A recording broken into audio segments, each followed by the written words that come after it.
Hi, everybody. As you know, I'm Miss Star, and you are back for part two of the Trojan War Notes.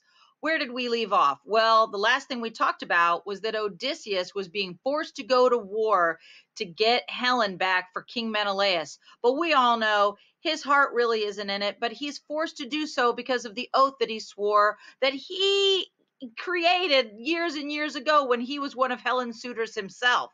So at this point, he has gathered up hundreds of his men, and they have gotten into their ships and they have traveled oversea to Troy. Meanwhile, King Menelaus, this is Helen's husband, he has demanded of King Priam, he wants his wife back and he wants her now. The problem is that the beautiful Helen has not only charmed Paris, but she has also charmed King Priam and Queen Hecuba, and they also know that she doesn't love King Menelaus. So they don't want to give her up, and they are willing to go to war for her.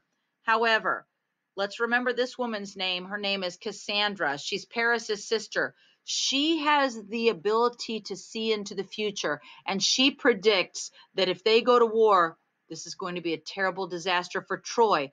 She can see the future, but unfortunately, people don't listen to her and they think that she's crazy because there's a curse on her. She had displeased Apollo, and he made a curse that anytime she would tell people her predictions of the future, they just won't listen to her. So off they go to war. And this is a terrible battle. You can see lots of YouTube clips of the movie Troy and find out what the battle was like. It's very bloody, and it's day in and day out and week in and week out and month in and month out, not just for a year or two or three or four like our Civil War, but it's 10 years. The battle rages on and on and on. It's a terrible battle. The walls of Troy are powerfully strong. They cannot be breached, and the Greeks are trying desperately to get in, but they cannot. So what are they going to do about it? Well, one of the Greek heroes is this partial god named Achilles. Now, Achilles is the goddess Thetis' son. He's the Greeks' number one hero. Whenever he goes to battle, he wins and wins. He can cut people in two. He kills every single warrior, no matter how large, how strong, 5 times as big as him. He can kill every single person he encounters, but he's not really very loyal as a Greek. He's not loyal to Agamemnon, and more or less he joined the battle because he wanted the glory of being able to fight. That's because Achilles really cannot be harmed. His mother was very smart, and she took baby Achilles and she took his little body and she dipped him down into the river Styx. You might remember that this is that river in the underworld that you cannot cross, that if you touch the water, you will die, when we were learning about our Greek myths. And so Thetis took him and held him up by his little ankle and in his little heel and dipped him down into the river Styx, and it burned off all of his human half. So he was all God, except she mistakenly missed this tiny area on his heel while she was dipping him into the river. It's the one and only vulnerable place on his body. Well, Achilles had been given the choice long ago. Would you like to live a long and safe life, but very boring and no one will remember you? Or would you like to live a short and exciting life where you get to go into lots of battles, it's very glorious, and everyone's going to remember you for all time? Of course, he chose the glorious life, right? But as time goes on and years go on and this battle rages on and on, he kind of loses interest, and he ends up just sitting off to the side and watching how things are going to go. And when that happens and the Greeks don't see their best warrior Achilles in battle, they lose heart, and that makes them not want to fight. And every time Hector, who is Paris's brother, comes out onto the battlefield to fight, he kills everybody. He's a powerful warrior. This is Priam's oldest son. He's very strong. He's not like Paris, who's a little bit scrawny and small. Well, the Greeks feel like all is lost. Well, about that time, that Trojan prince Hector, he is doing great damage to the Greek warriors, and Achilles has refused to fight. So Achilles' cousin, in some accounts, it's his cousin. In other accounts, it's his very close friend. This guy's name is Patroclus. He sees that Achilles is not fighting, so he sneaks into Achilles' tent and he puts on Achilles' armor, which is very distinctive.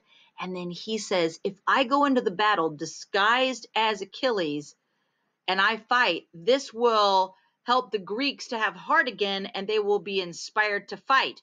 So he rushes out into battle. He's fighting, he's sword fighting, and the other Greek soldiers think that Patroclus is in fact Achilles, and they're cheering him on and they're cheering him on, and this is raising their spirits. However, here comes Prince Hector, and he thinks that Achilles is out on the battlefield, and he rushes out to have a one-on-one battle, and he kills Patroclus disguised as Achilles. When Achilles finds out, he's stricken with grief, guilt, and sorrow, and he wants revenge. So Achilles vows that he's going to fight against Prince Hector, get his revenge. And after a long and bloody, gruesome battle, they fight and Hector dies. But Achilles does something that's not very good. You might recall that in one of our earlier lectures, we talked about how you need to be respectful of the dead.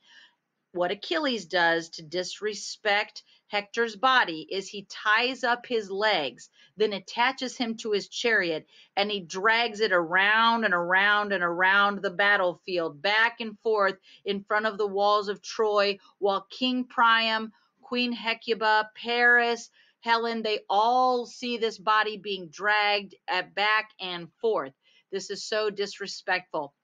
And then he even takes the body back to his tent in order for the Trojans not to get Hector's body back and allow him a proper burial, which is a big no-no in the Greek world. Here's an image of that if you want to pause your video and take a look. This is Hector's body being dragged by Achilles. Well, this is such a tragedy to King Priam, and in everybody's mind, you should never do this to a body. But of course, this is Achilles, and he's filled with anger, rage, and revenge, thoughts of revenge. But King Priam puts on a disguise and he dresses up as just a normal person, and he sneaks into the Greeks' army camp, and he goes to ask to speak to Achilles. And when he sees him, he takes off his disguise and he begs for the body of his son Hector to be back. He says, please give me my boy's body back so I can give him a proper burial. Well, at first, Achilles doesn't want to do it, but finally he gives in, he relents, and he gives King Priam back the bloody and bedraggled body that's been eaten by crows and dogs overnight, and it's really a mess. They also agree that they're going to have a short truce while the Trojans perform these funeral rituals for Hector. Well, because of Achilles' mistreatment of Hector, Hector's brother Paris puts on his big boy pants and he grabs his sword and his shield and he emerges from the gates of Troy to avenge his brother's death. But as I said before, he's not as big as Hector. He's also not as powerful. He's not good in battle. And in some accounts, it's really the god Apollo that's disguised as Paris to have this battle to avenge Hector. But anyway, Paris has this bow and arrow on him, and as they are fighting with a sword and Paris drops his sword accidentally, he grabs his arrow out and he draws back the bow, and he's not even a very good shot, and out the arrow flies, and it doesn't even strike Achilles in the heart where you'd want to hit somebody and kill them. Instead, it strikes Achilles in the heel, which fortuitously for the Greeks, this is, or for the Trojans, this kills the greatest Greek hero. It kills him instantly. Down Achilles goes.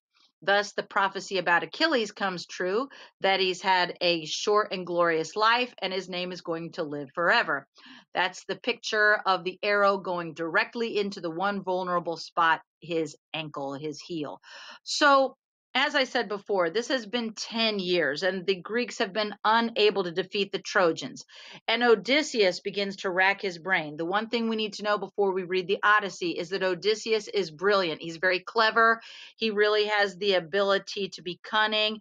And he comes up with this idea that they're going to take a lot of driftwood from the beach and they're going to construct an enormous wooden horse that is hollow on the inside. They're going to take some of the wood from their ships and some driftwood, and they're going to then leave it on the beach and make it seem like they're making a present to the gods. And they go, well, we've lost the battle. Here's this beautiful Trojan horse, and we're going to leave. We'll just put our tails between our legs and head back to Greece, right? So they leave the horse there on a cart that has wheels right there on the sand. But then they get into their ships and they sail around the Hellespont and they go around the corner and the ships all hide and they're out of sight. Meanwhile, some Greeks stayed inside of the hollow horse. I'm sure all of you know the story. Who doesn't know the story of the Trojan horse? Am I right? The Trojans wait for a day and they go, hey, wait, everybody's gone. Then they come out onto the beach, nobody's there, and they discover this huge wooden horse. And they say, well, you know what? We're going to take the Greeks' gift to the gods for ourselves, and they're going to give it to one of their gods to sacrifice. And this is what the picture looks like. So they drag it right into their city gates. Now, we all know the deep secret is that there are Greeks hidden deep inside of the horse. Well, the Trojans are overwhelmed with joy and they have a long celebration and they drink and they party, and after everyone is very, very drunk, the story says, the Trojan soldiers of the city and everyone that's been celebrating is so exhausted, they all fall into a deep sleep. But the city, when it falls asleep, thinks it has defeated the Greeks. The Greeks, however, including Odysseus, they sneak out of that wooden horse to ambush the Trojans. They open up the city gates and they let the Greeks back in that had sailed back to Troy. And all of the soldiers go rushing into the gates of Troy and they set the city on fire. They kill, maim. It's a terrible battle. And they win. They destroy Troy, right? So that ends the battle more or less, and Odysseus is ready to go home. He has not seen his baby Telemachus in 10 years. Telemachus is now 10 years old. His wife has had no word as to whether he's still alive. They are hopeful that he is. So Odysseus gets into his ship and he sets sail for home to get back to Ithaca. And that, my friends, is the end of the Trojan War Notes. I hope you've enjoyed this. And now it's time to read the Odyssey.